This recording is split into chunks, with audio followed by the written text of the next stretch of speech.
Bonjour.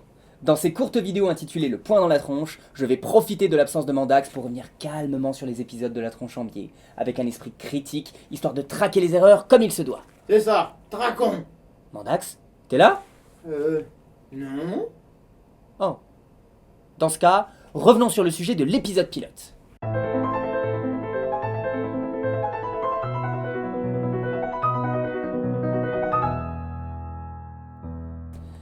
Ce premier épisode était l'occasion de vous parler de zététique et de l'origine du mot.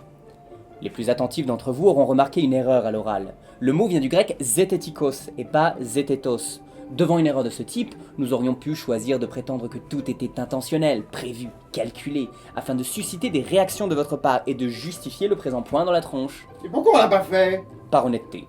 Si nous avions fait ce choix, nous aurions fait appel à ce qu'on appelle une hypothèse ad hoc. Comme le capitaine? Non, Mandax, tais-toi et filme. Une hypothèse ad hoc est une explication ponctuelle qu'on ajoute lorsqu'on se trouve en difficulté ou pris en défaut. Toute hypothèse ad hoc doit être reçue avec circonspection. Et ça tombe bien, nous n'avions pas pensé en parler pendant l'épisode. Quant à l'histoire du mot zététique sous sa forme actuelle, figurez-vous qu'elle ne fait pas l'unanimité. On le retrouve en France au moins depuis 1694, mais avec un sens qui n'est pas exactement celui qu'on lui connaît aujourd'hui. Selon les versions, le mot français a été forgé par Henri Brock, puis anglicisé par le sociologue Marcello Truzzi. Ou bien cela s'est passé dans le sens contraire. Quoi qu'il en soit, tout cela s'est passé vers le milieu des années 1970. Pour voir ce qu'en dit Henri Brock en interview, référez-vous au lien qui est dans la description de la vidéo. Nous avons évoqué le défi de James Randi, qui a repris l'idée de Harry Houdini d'offrir une récompense en argent à quiconque pouvait prouver l'existence d'un phénomène paranormal. En 1964, il offre 1000 $, puis 10 000 $. Ce n'est qu'en 1996 que le prix atteint 1 million de dollars, avec 6 zéros. En France, le défi zététique est lancé en 1987 par le biophysicien Henri Brock, l'immunologue Jacques Théodore et le magicien Gérard Majax, avec d'abord 500 000 francs, puis 1 million. Le prix français se clôt en 2002 en raison du temps de travail nécessaire au traitement rigoureux des candidatures.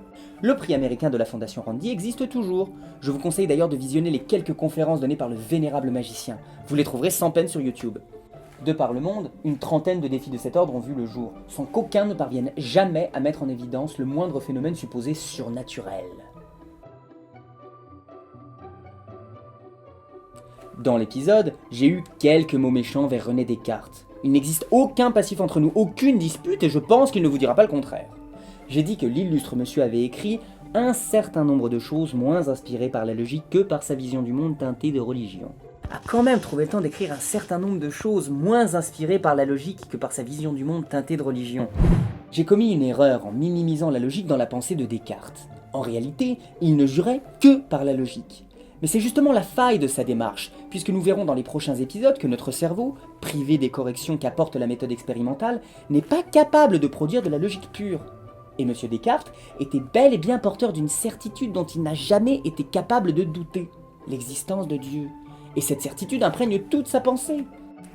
Nous avons avec Descartes le parfait exemple d'un esprit brillant, très intelligent, mais qui a constamment ignoré les imperfections de sa raison, et donc surestimé la valeur des conclusions auxquelles il prétendait aboutir.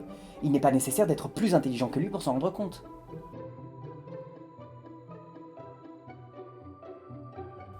Au cours de cette vidéo, Mandax et moi avons laissé entendre que les phénomènes parapsychologiques étaient inexistants. Mandax a même employé le mot « connerie », qui était un peu désagréable, il faut le reconnaître. C'est vrai, mais j'assume. Une personne susceptible pourrait avoir envie de nous taxer de fermeture d'esprit pour ce jugement que nous portons sur des phénomènes auxquels de nombreuses personnes accordent du crédit. Mais l'ouverture d'esprit consiste à accueillir avec bienveillance les preuves, où qu'elles conduisent. Dans le cas des phénomènes dont nous parlons, les preuves manquent. Il est donc raisonnable de ne pas y croire, tout comme il est juste et raisonnable de ne pas croire aux fées ou à la sorcellerie. Pour une présentation un peu plus développée sur les limites de l'ouverture d'esprit, je vous conseille de regarder cette courte vidéo très bien écrite.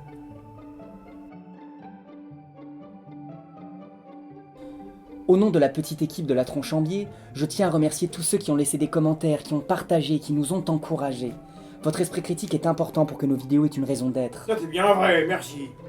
La prochaine vidéo de La Tronche en biais parlera des limites du doute raisonnable.